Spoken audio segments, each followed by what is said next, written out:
Black Panther is roaring across the globe, shattering records everywhere. And what could possibly go wrong at the Oscars this year? Find out.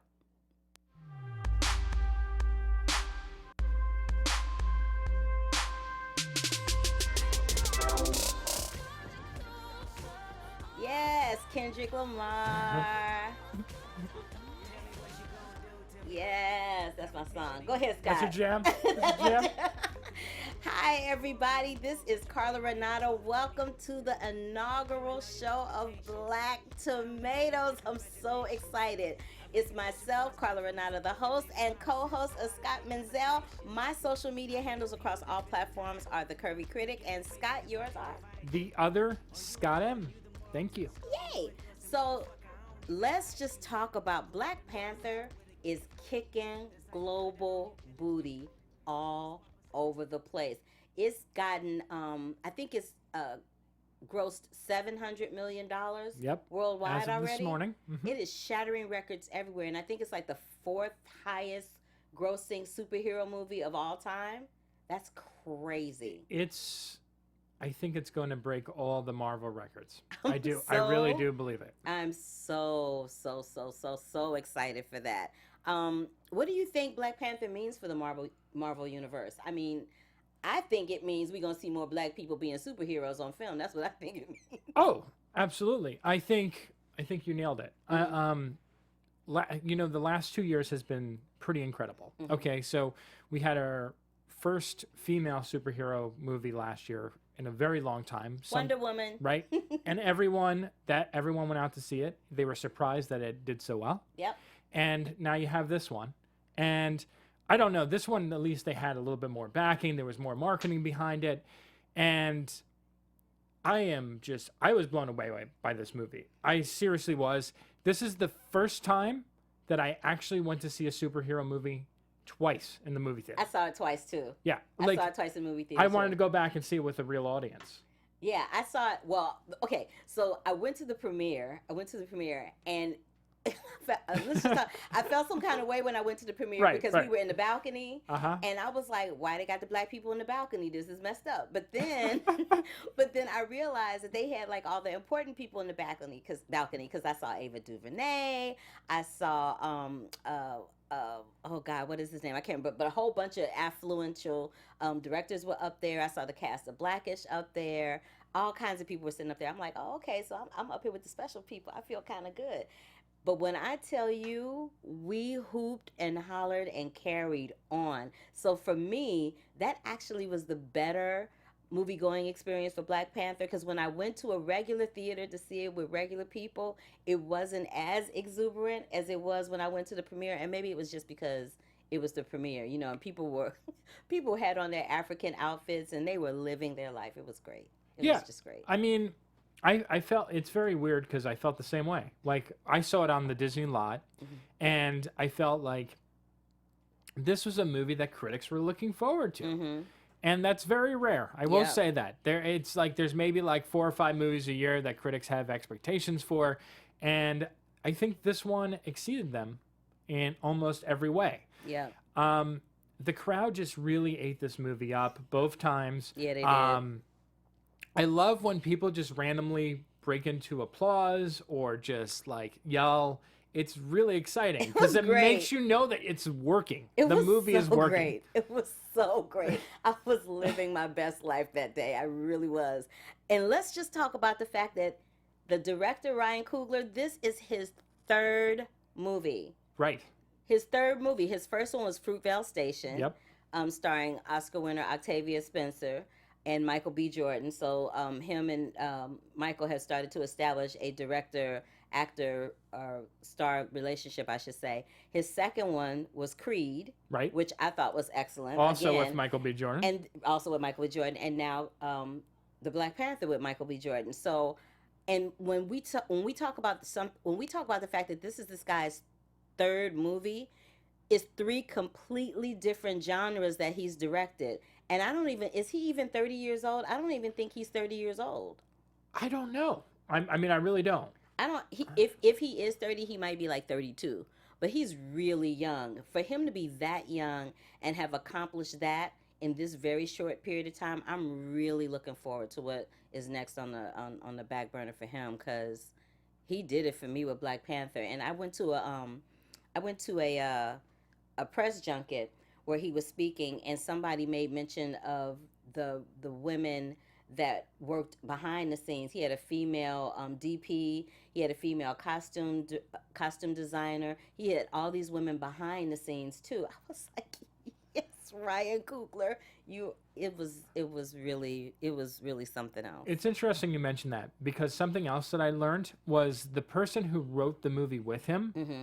they never worked together before. He was part of the Marvel program, and he just kind of got elected Paired to with be, Ryan. yeah. Oh. So to write a movie that was so well written and fleshed out, Yes. without knowing your writing partner, That's a great. credit to Marvel Studios, Yes. in general. And the two guys too, because if they had clashed for one iota of a second, the whole situation could have been a disaster. We were saying before we got on the air that mostly, I guess maybe the 2.5 weeks leading up to Black Panther, they were everywhere. Right. I remember on Good Morning America, they literally had Black Panther week. There was somebody there every day for a different character. Like one day it was Chadwick. Oh wait, did you see the day Chadwick was there? No, I did not. Okay, so the day that Chadwick Boseman was promoting Black Panther on Good Morning America, they had little kids in the audience dressed like Black Panther. Oh. Little girls and little boys dressed in little Black Panther costumes. And this little girl was like, they asked her, why did you want to go see the film? And she said,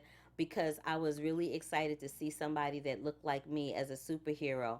And then she said, I have something for you. And she had like a little construction paper cutout heart that she had folded in half. And she took it and gave it to Chadwick. I was like, I can't handle the cuteness factor right now. It was so adorably cute. But what wasn't adorably cute, to segue, what wasn't adorably cute was the fact that I'm a graduate of Howard University. I'm very, very proud to be a Howard University grad. Yes, you are. Bison, HU, and two graduates of Howard University are in the film. Denai Guerrero, who a lot of people know from The Walking Dead, and I think she was in one of those Pirates of the Caribbean movies too back in the day. Yeah, I think it was the second or third one. Yeah, but a lot of people know her from those two things. So to see her in Black Panther with no hair, with no hair and just kicking butt all over the place was really quite wonderful. So I was really proud that my sister Denai was up there kicking some Black Panther booty. And Chadwick Boseman in the lead role also is a graduate of Howard University. Now, the thing about Chadwick that's extraordinary with him is that he's turned into the go-to person for anybody that's doing a biopic about a Black person. Yes. He's like the biopic Black man. Which I don't know if it'll work as well now, because Marshall did not do well last year. Well, no, it didn't do well. And let's just talk about that for a second. Sure. Marshall didn't do well because I know people in the African American community were really hung up on the fact that A, they thought it was going to be a biopic, which it was not. Right. And B, a lot of people were annoyed at the fact that Chadwick Boseman is a brother of a darker hue, and it's a well-known documented fact that Thurgood Marshall is light-skinned. And that was the whole thing about Thurgood Marshall, that he was a light-skinned Black man that had all these challenges, right? So people felt some kind of way about the fact that Chadwick Boseman was playing him. I didn't, because it didn't bother me. I was more invested in the story that was being told, because it was about a case that I'd never heard of. Right. So I was more invested in that. And I mean, there's been lots of biopics where people didn't look like the people in the films. I mean, how much did Reese Witherspoon look like June Carter Cash? I mean, you know what I'm saying? No, never. How much did Angela Bassett really look like Tina Turner? I mean, there were glimpses of it, but for the most part, they're not walking around being twinsies. No. So the fact that there are more often than not cases where the people don't look exactly like the person should have been something that played a factor. But I think that film did not do well because the audience was misled into thinking it was a biopic. And so people went to see it thinking it was a biopic, and then it was not. And then I had a huge fight in the middle of the night on Facebook over the fact that, this was a dark-skinned brother playing Thurgood Marshall. I don't understand that. I mean, to me, there's a lot more problems with that movie than that. For example, why would you focus on a case you never heard of in order to sell that movie? That was very strange. And I will say this as the white guy, that Josh Gad outshined him. Yeah, he did. And I'm that's sorry. not a good thing. No, if it's the movie's not. called Marshall, Right. yeah. It really should be whatever Josh Gad's character was. And then which will segue into I know Josh Gad was killing it. Oh, he had was. a great year in film last year. But the thing about the women in the film in particular is the fact that every single woman, every single character in the Black Panther was a strong woman. They weren't weak, they weren't subservient, they weren't like, oh, let me wait for my man to come rescue me, which is often the case in a superhero movie. They all had very clear objectives, they all had very clear outlines for their characters and what their characters' lives were. But my favorite part of all was toward the end of the movie when Denai's character, Sergeant Okoye, says, no, when Daniel Kaluuya, her boyfriend, says to her, would you really kill me, my love? And she says, for Wakanda, absolutely. I was like, oh, yes. And then he put his thing down and kneeled. I'm like, that's what I'm talking about. Yes. It's like Wakanda forever. I will have to say that, no offense to any of the males in that movie, the women were so much better. They killed it. They really did. It's like Chadwick owns that role. It almost feels like he was born to play the part. But when those women came on, I was just engaged. I was just staring straight ahead. I was great. just, oh my God, this is so incredible. And I love that each one of them is different from the other. Yes. And one has brains, one can kick ass, one's kind of a combination of the two, and they're just so well developed. Yes. And you don't see that, not even just black. You don't see that even in female characters. No, you don't. Not in any female character on film, hardly ever. Right. I do say, I saw a movie with Charlize Theron where she was kind of kicking butt and she was great. So there's that. Atomic Blonde? Yeah, she was kind of great in that. She was better than the movie. Yeah. So there's that. We'll get to that another time. Right. But so I love that. And I love the fact that Angela Bassett as the mom was very elegant and very I don't know what the word is, very elegant, very sophisticated. But when she had to, go in and save her son, she would go in and save her son. She did what she had to do. But what I really loved about the women is that little girl, this is the thing I'm excited about. Sure. When I was a little girl, there wasn't a movie like this for me to go see. So the fact that now I'm a grown woman and I'm watching all these little girls, like the little girl in Good Morning America dressed as the Black Panther, I'm watching all these little kids that their only reality growing up is going to be having seen a black superhero when they grow up. Their only reality is going to be having seen a black president. That's their reality. That's something that we thought we would never see in our lifetime, but this is their reality. That's their new normal. So I'm very, very, very excited about that. I'm excited about the fact that Letitia Wright, who plays his sister, she is smart. She's funny. She's so many different things. There aren't enough adjectives and positive accolades in the world that I could find to express how I feel about that film. I'm very excited that it's there, and I hope that the momentum keeps up for the rest of the summer. Oh, I think it will. I mean, so? I don't know if it'll go through the summer because then you have the Avengers, and that's going to take over. Isn't Black Panther in that too? Yeah, but I mean, the movie itself. I mean, they'll put it out on Blu-ray right around the summer, so it'll have its next wave when people come out. But I agree with everything you said, and I'm someone who was really suffering from superhero movies. I mean, wait, what do you mean suffering? I just felt they were more I know. Yet last year I was like the guy who bashed every one of the Marvel movies. I was like, oh my God, Guardians of the Galaxy 2 wasn't as good as the first one. Spider-Man, why are we doing this again? And then Thor, it was good, but it was forgettable for me. I didn't. Oh. So when I watched this, I finally felt this feeling Now we have something refreshing. Now something is more, it's inspiring again. It feels different. I would dare to say that this is the best superhero movie since the original Iron Man. Because that's the one where I remember when Marvel started out and they started doing this. That was the one that made me love the movies. And then Iron Man. I remember watching the other ones and I was like, they're good. They're just not. And I would always compare them. And then the Avengers came out and everyone started comparing that. And those were the two ones to jump over. And I think this is the first time that they were able to outshine those other ones. I think.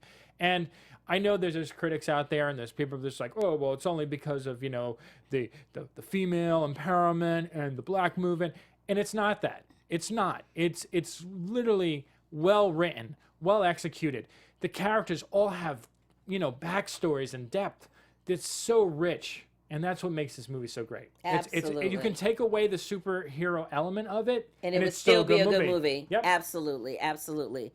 So, we're hoping that we'll see Black Panther get mentioned in the Oscar conversation next year, because Wonder Woman totally got the shaft this year. Yes. And speaking of the Oscars, now what could possibly go wrong this year with the Oscars? So last year we had the big snafu of La La Land being named Best Picture and them having to show the envelope saying that it was Moonlight, and they didn't really get to give a speech, and Faye Dunaway kind of bounced and ran because she was the one that actually announced it, and Warren Beatty got blamed for reading the wrong thing. Like, it was all this shenanigans, and I think it was Jimmy Kimmel's first year hosting, which is funny because remember at the end of the show he's like, I guess I'm not coming back ever again, and it's like they were like, here you can come back again, we're sorry. So I love those commercials where they show him they show him going like he's had a bad dream. It's hilarious. I know. I love it so much. So how do you feel about Jimmy Kimmel as a host?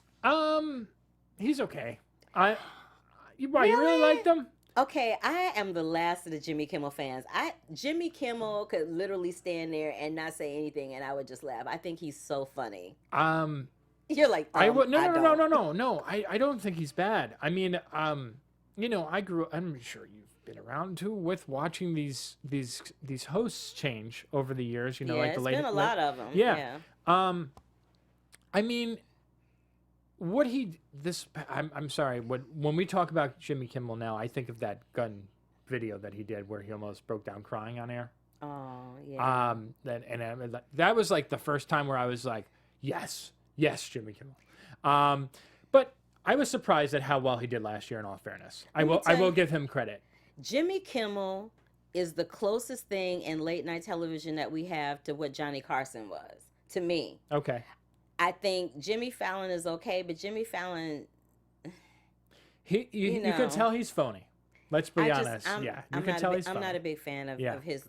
I'm a big fan of. Let me be clear. I'm a big fan of Jimmy Fallon. I'm not a big fan of his late night talk show. I could care less. Okay. Who's the other one? James Corbin or Corden. I like James Corden. Me too. But I don't. I just like I like Jimmy Kimmel's sensibility a little bit better. Like when Jimmy Kimmel does those mean tweets, that's everything. I love that. Right. But he's hosting again, and so I just wanted to swing through and have a little conversation about the Oscar nominees. Sure. And I wanted to start with the nominees for Best Picture. So the nominees are The Shape of Water, Darkest Hour, Dunkirk, Phantom Thread, and Three Billboards Outside Ebbing, Missouri. You also have Get Out, The Post, Call Me by Your Name, and Lady Bird. Yes. So, of these films, which one do you think is going to get Best Picture? I'll let you go first, and then I'll say what I think. It's tough for me. I'm torn between Three Billboards and Shape of Water. And it's funny because either way, Fox Searchlight is happy. Right? They had a good year this year. They really had an amazing, incredible year. Yeah.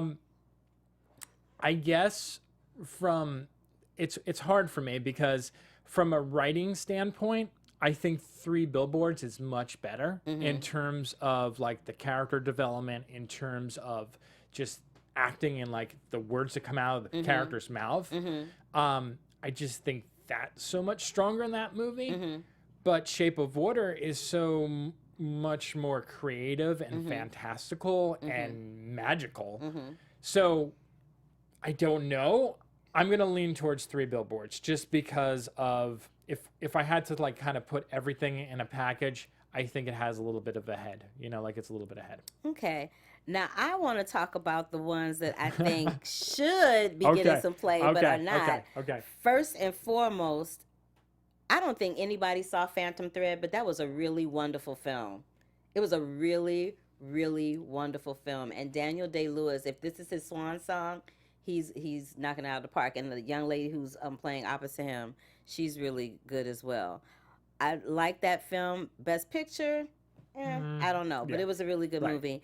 And then I don't think Darkest Hour is gonna get any love in that regard because Gary Oldman's definitely taking the Oscar home for Darkest Well, Hour. So yeah. they're not gonna give it Best Picture, and it shouldn't get Best Picture because it was like a good 30 to 40 minutes too long. Right. And the best thing about Darkest Hour was Gary Oldman. So when he wins Best Actor, Darkest Hour Right. will get everything with him winning Best Actor. Right. Lady Bird, I adored. Me As you too. know, Greta Me Gerwig's too. like one of my favorites. I love the fact that Greta Gerwig writes the way people talk. It's very conversational the way she writes and directs, and I like the fact that she always focuses on characters that are flawed and finds the humanity in those flawed characters. That's what I really love about her and her films. But again, that's not gonna get any love either, No. which kind of sucks. But I love her, and I love her pictures. So Greta Gerwig, thumbs up, girl. um, I'm conflicted about Get Out because these are my top three that I'm Okay. like. Okay.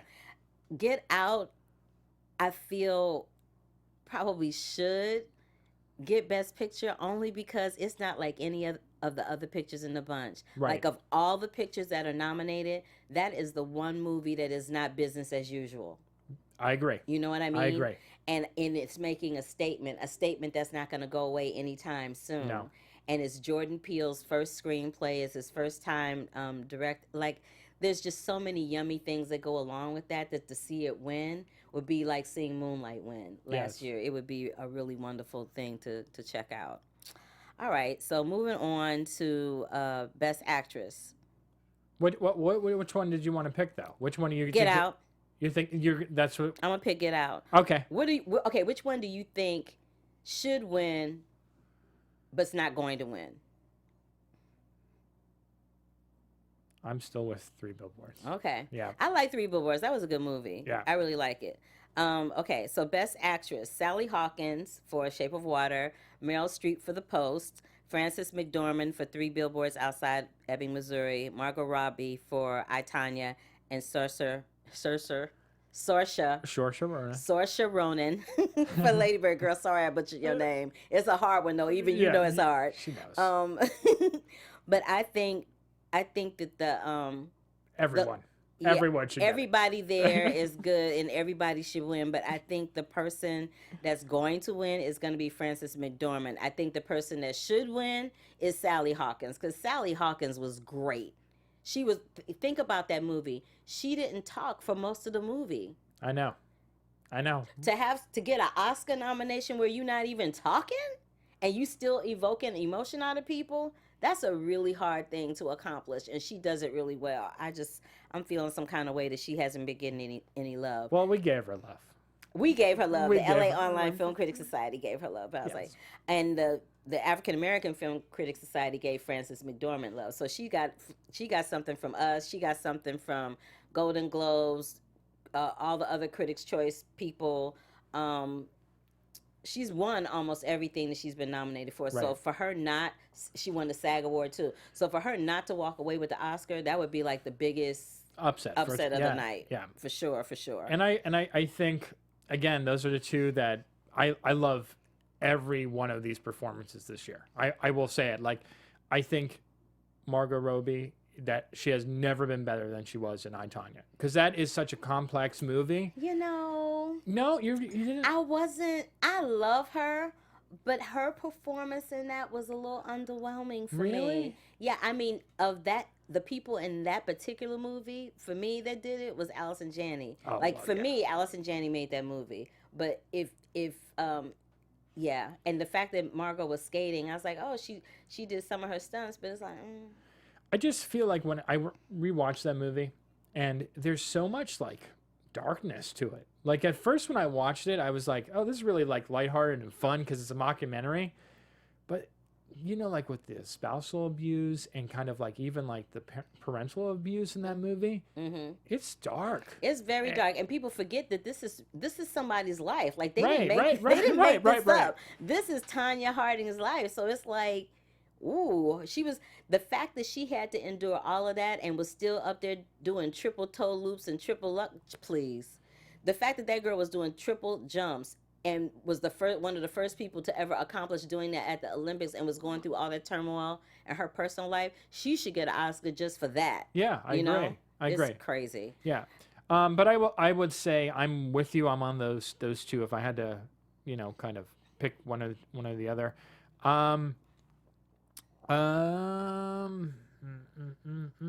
You done with that one? I don't know. I'm so like I'm gonna go ahead and say that France is gonna, same way you said it. I think France is gonna wind up getting it, but rewatching Shape of Water, I do kind of think Sally Hawkins, she should get it, but she's not going to. Yeah. For Best Supporting Actress, it's Leslie Manville for Phantom Thread. She was fantabulous. Allison Janney for I, Tonya.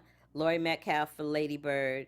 Mary J. Blige for Mudbound. And Octavia Spencer for The Shape of Water. Now, I think that Allison Janney should win, and Allison Janney is going to win. Me too. Because Allison Janney knocked it out of the park. Oh, my God. That's not a slight to any of the other ladies in the category. Nope. I love Octavia. Octavia was great in The Shape of Water, and the ironic thing is that Octavia and Allison are really good girlfriends in real life. So I'm sure Octavia will be sitting there with her little cheerleader pom-poms cheering her good friend on.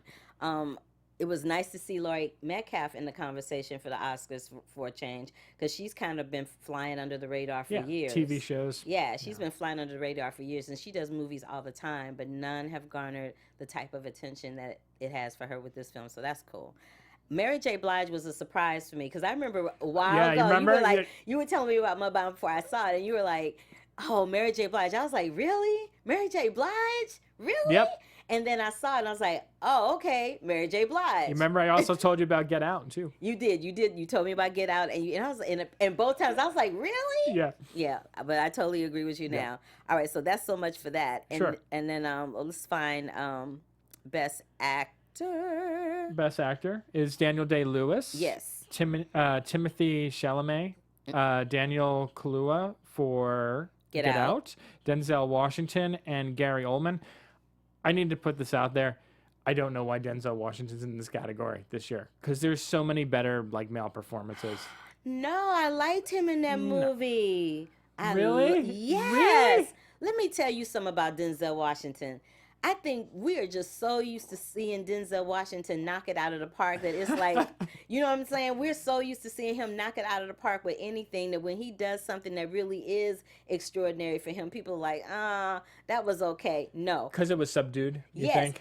But that's what made it extraordinary. Denzel Washington was giving a performance of a character that is autistic, for lack of a better way to say it. This person is autistic, but yet ridiculously brilliant, but not brilliant enough to not make the right conscious choice with his actions. So he played a character. Denzel plays characters that are flawed quite often, but none as flawed as this one. And then usually in his movies that he has a female love interest, they usually hook up. There was no hookup in this movie. It was different for me on a whole different level, and I was happy to see him. I was happy to see him do it.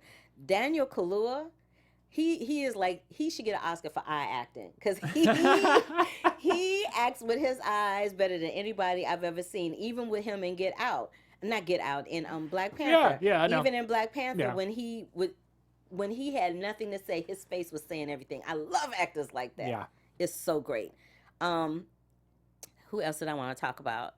I mean, Gary Oldman is a slam dunk for this category, and I already talked about Daniel Day-Lewis. Yeah. So Gary Oldman, like if someone just put that movie on and didn't tell you who it was in it, you would never know it was him.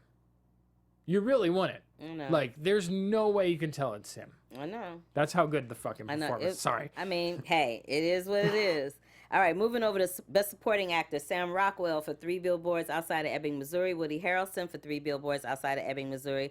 Christopher Plummer for All the Money in the World. Willem Dafoe for The Florida Project. And Richard Jenkins for The Shape of Water. I just want to say that the person, it's like one of these things is not like the other. I Yeah. feel like Willem Dafoe should not be in this category. I'm just saying, his part in that movie was not that great that it should have been getting an Oscar nomination. I'm sorry. That movie wasn't that great that it just. Okay, and that's all we need to say about that. Yeah. Woody Harrelson and Sam Rockwell, they may can. This is a tricky category Yes, it because they is. may cancel each other out, and the Oscar may go to Christopher Plummer or Richard Jenkins. Like that could be the upset of the night. I'm just saying because Richard Jenkins in The Shape of Water was doing his thing. Yes. And Christopher Plummer having to take over for Kevin Spacey under those Last circumstances. minute. And that movie wasn't that great, but he was freaking awesome in that movie. Yep. And to come in and just do those in 2 weeks, He is bringing it. He is bringing it. So I think this is going to be the one actor category that might be an upset because even though Sam Rockwell has pretty much across the board won it for every different award show there is, the Oscars have been known, especially with this particular category, to be an upset. Remember a couple of years ago with Creed? That's right. And right. Sylvester Stallone didn't win, and then Mark Rylance won. So it's like, with the Best Supporting Actor, it's always like a toss-up. It's always a toss-up. And you're always going, ooh, did that just happen? Okay. Best Original Song, Mighty River, Mary J. Blige from Mudbound. Oh, that's from Mudbound. Yep. With Raphael Sadiq from Tony back in the day. Stand Up for Something, written by Diane Warren and performed by Andra Day and Common. Mystery of Love, Sufjan Stevens. I hope I pronounced your name right. Remember Me by my Avenue Q peeps, Robert Lopez and Kristen Anderson Lopez, from Coco. Loved Coco. And This Is Me from The Greatest Showman. The Greatest Show, that This Is Me song has taken on a whole life of its own. It's like the anthem song. I love that movie. I adore it. I've seen it 4 times in the theater. Oh, you really liked it. I'm going for a 5th time on Tuesday. Look at you. It's just an inspiring film with fantastic music. It's a great celebration of culture. It's a great celebration of dreamers. It's like, I don't know. It's just the feel-good film of like the decade for me. I mean, I just so blown away by that movie, and every time I watch it, I'm still in love with it. And I know it's flawed. I know there's like issues where like, yes, Zendaya and Zac Efron's character should have more character development. I understand that, but like, I'm okay with it. Like, I'm okay with its flaws because I just think it goes from one point to the other, and the lyrics in every song in that movie. The lyrics in that particular song though are like crazy. Oh my God, my wife, actually, she cries every time. I know those lyrics are incredible. But I'll say this. So my little baby Zendaya, I play her mommy on Shake It Up, she's in it, so I'm really proud. She's becoming like a blown up movie star. Like she's so big I can't even get to her. Like I need to go through an assistant and stuff to get to her. And then the bearded lady, the one who sings the This Is Me song, Kelsey Seal. I can't. I know. I knew I was gonna butcher it. Ciala. Seal, something like that, right? No, it's Ciala. But anyway, okay. She is she was in Waitress on Broadway, the musical that was written by Sarah Bareilles. She was one of the leads in that, and she left that show on Broadway to go do The Greatest Showman, and she had done like maybe 4 or 5 workshops of it or something, and they did this last workshop to get it greenlit. That was the last workshop they did to get it greenlit, and there's footage of it online where she is killing it. I know. She's swinging her head around. I'm like, yes, girl, live your life. It was great. It was really, really great. But this song has won several awards too. The most exciting thing about this is that all of these people are new people to the song categories for the Oscars, and they're all going to get to perform. So it's going to be great. Kiala, that's her name. Thank you.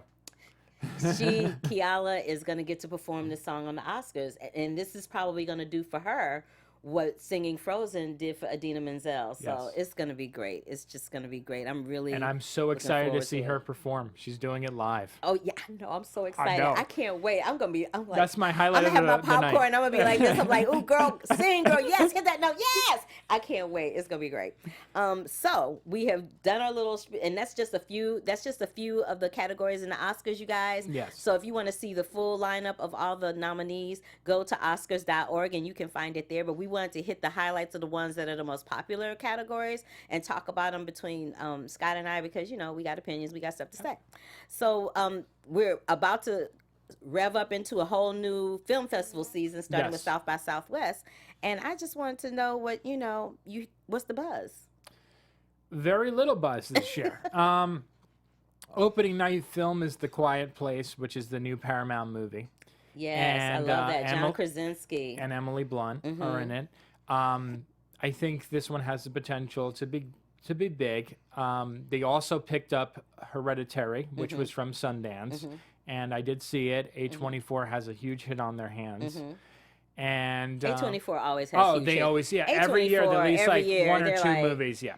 A24 is taking the place of the Weinstein Company in that regard. They just always have really yeah. quality stuff all the time, all the time. I mean, in terms of the actual like movies that are premiering there, there's really not that much. I think what's going to happen this year, and I'm just predicting this right now, I think there's going to be a lot of surprises last minute. I think it's going to be like, if you look at the Paramount schedule, which is the main theater that's at South by Southwest, most of the movies kind of like stop around like 8 to like 9 o'clock, which means that there's room for that 10 o'clock movie.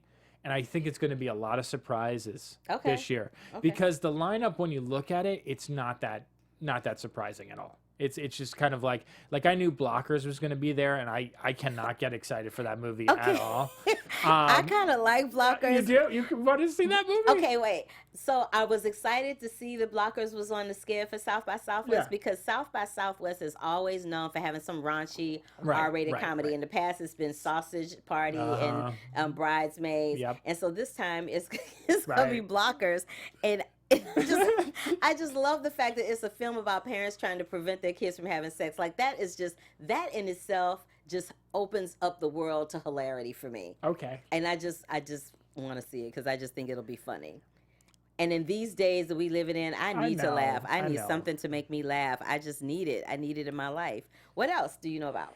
The one I'm most excited about is Most Likely to Murder, which is Rachel Bloom from Crazy Ex-Girlfriend, who I like love. her. Yeah, I love her. Her husband is directing the movie. Who's her husband? Dan Greger. Okay. And I don't even know what the movie's about other than it also stars Adam Pally, who I also love. And that's it. That's all I want to know about it. And the plot, if I remember correctly, is Adam Pally and her used to date, and he goes home and he thinks like he's this hotshot, but he realizes he's not, and he starts like talking to Rachel Bloom again, and she's crazy. So it's kind of like, it seems like the movie version of Crazy Ex-Girlfriend. I was about to say, yes. That's what it sounds like. Yeah, but I love it. And I will say, I love This Is Us. And they're doing something at South by for This Is Us. Nice. So it's funny because like normally I don't do the TV stuff there, but I'm really excited because everyone's going to be there. You know, Sterling K. Brown, Mandy Moore. I'm so They're excited. showing the last OG Tracy Morgan show That's there right. too. That's right. That actually looks really funny. Yes, it Tiffany does. Haddish is in that. Yep. So that Tiffany Haddish is Oh my killing it God. right now. Yeah. She's the spokesperson for Groupon. She met Oprah. She needs to thank who was it? Jada Pinkett, right? For that. Right. Yeah, she needs to thank her. She met Oprah.